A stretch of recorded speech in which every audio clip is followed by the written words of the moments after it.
Multinational media and internet company Naspers launched its competitor to internet streaming service Netflix, dubbed Showmax, about 2 months ago. It's been touted as the sexy new on-demand video streaming channel, offering a mega choice of movies, series and other TV shows. The offerings also includes lots of local content, apparently making it a very palatable choice for South Africans. But there are questions and some criticism leveled against Showmax that needs further interrogation. As always, new entrants to markets are challenged. Having seized a lucrative opportunity, their ability to retain their subscribers will be put to test when Netflix enters the market in 2016. Well, joining me in discussion is Showmax Head of Communication, Richard Boorman. Welcome. Great to have you. Thank you so much for your time. Thank you. I like that. Sexy. I'll take that. That's how he's been touted, sexy. Okay, so the proof of the success is always in the numbers. What has your uptake been like since you launched 2 months ago? A lot of there's a shroud of secrecy following the launch, or prior to, in the run-up to the launch as well. So hopefully you're going to reveal some numbers for us.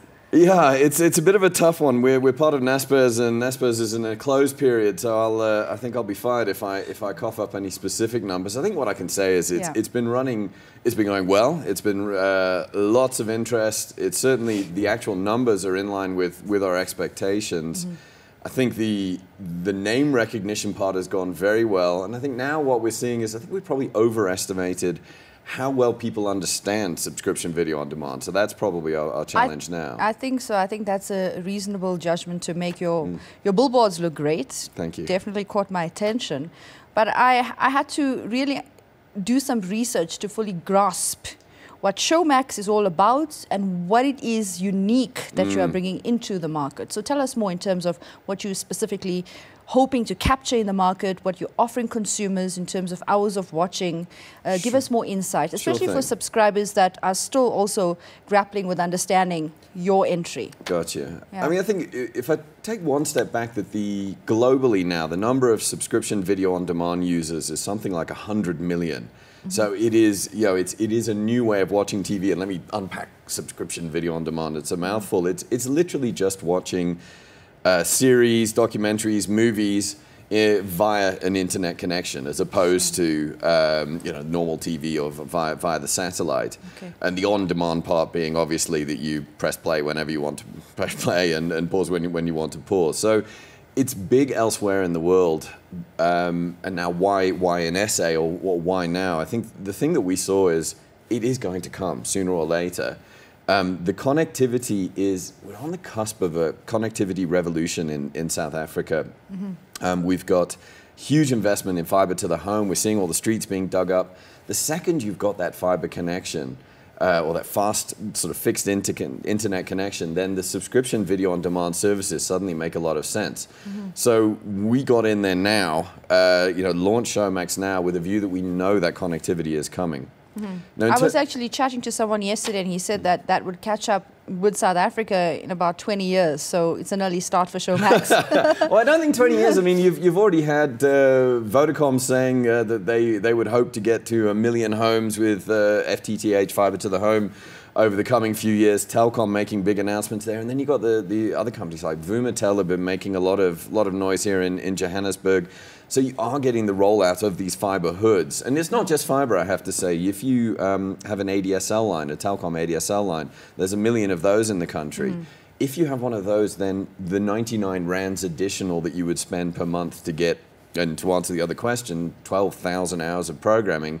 It's a very small additional number. That's your target market, that 1 million. As a point of entry. It certainly is. I mean, I think it does work well on mobile. I watch it on mobile while I'm waiting to get fiber at my house. So it does work fine, but it does consume, give or take, a gigabyte of data an hour. So yes, if you're watching back to back to back, and suddenly 10 hours later, 10 gigabytes of data, that's quite a bit.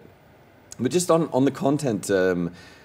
I think the one thing that we really tried to do with Showmax is come in with a serious critical mass. So we're actually just under 20,000 episodes and movies now in total. It's about 750 series titles, another 400 movie titles, and you multiply that out over the number of seasons per show, and you're getting to 20,000, and that's very comparable to the likes of a Netflix in UK, Germany, Australia. In fact, it's ahead of that. So we certainly think we're getting a world-class service.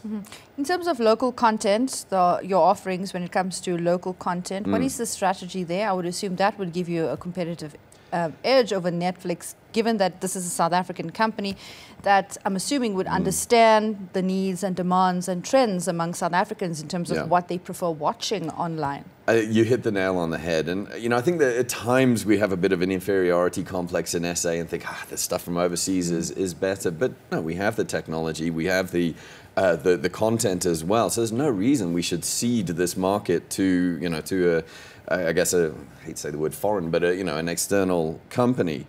So local content, hugely important. We've got a lot of content from Santi Magic, from SABC, from CakeNet.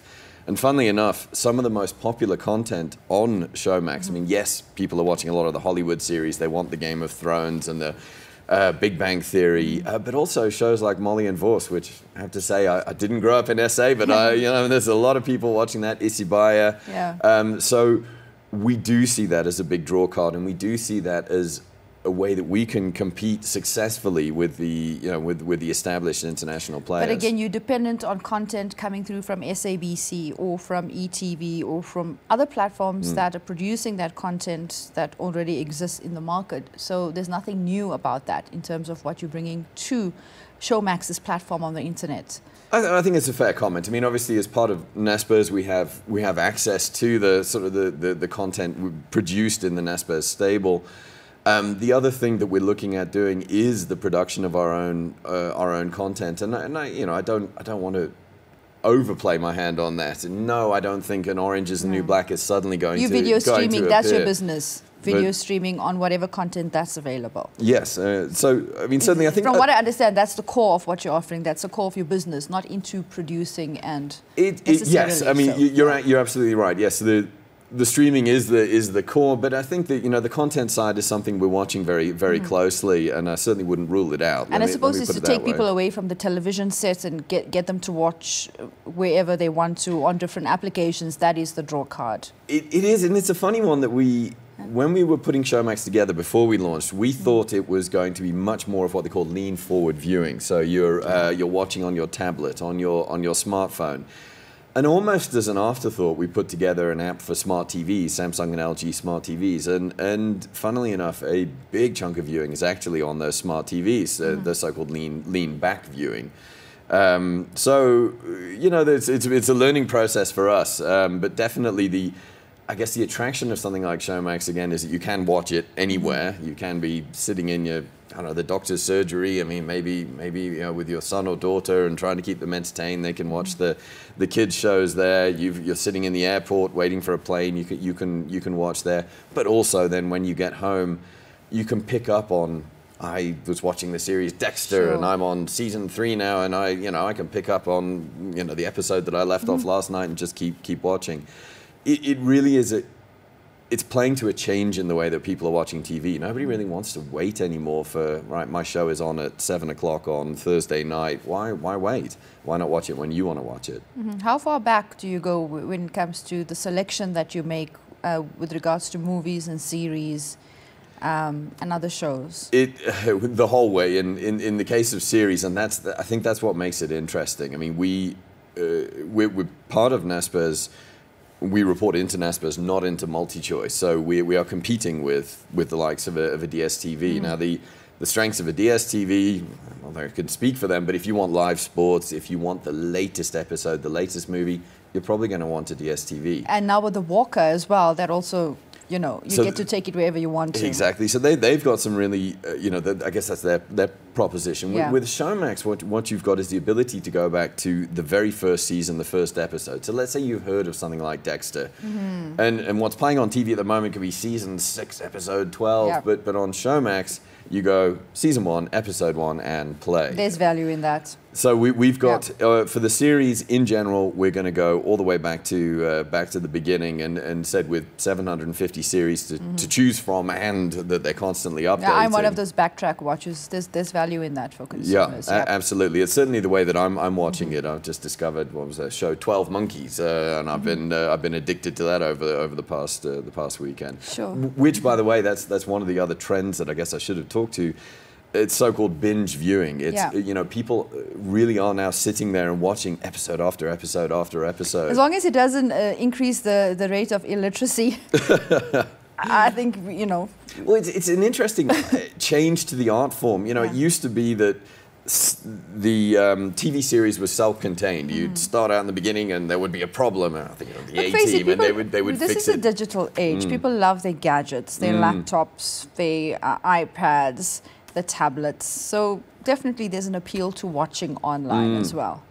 So it also comes with the gadgets that's attached to what you're offering. That's part of the appeal. Yeah. But the cost in the concern in South Africa is around data costs. Yes. That is the big concern.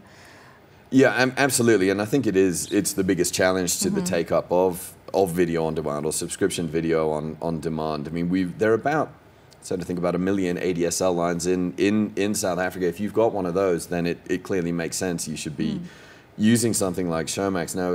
And again, there's a lot of investment in fiber to the home, so that's going to increase the potential base. Sure.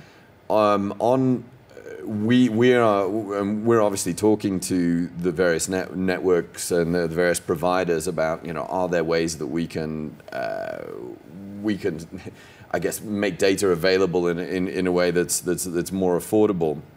But yes, it is one of the big challenges, and I think we said our view is, as you get the rollout of the fiber, of the broadband, that's where we think the take-up's going to come for Showmax. This is a fascinating discussion. I could go on, but time for one more question.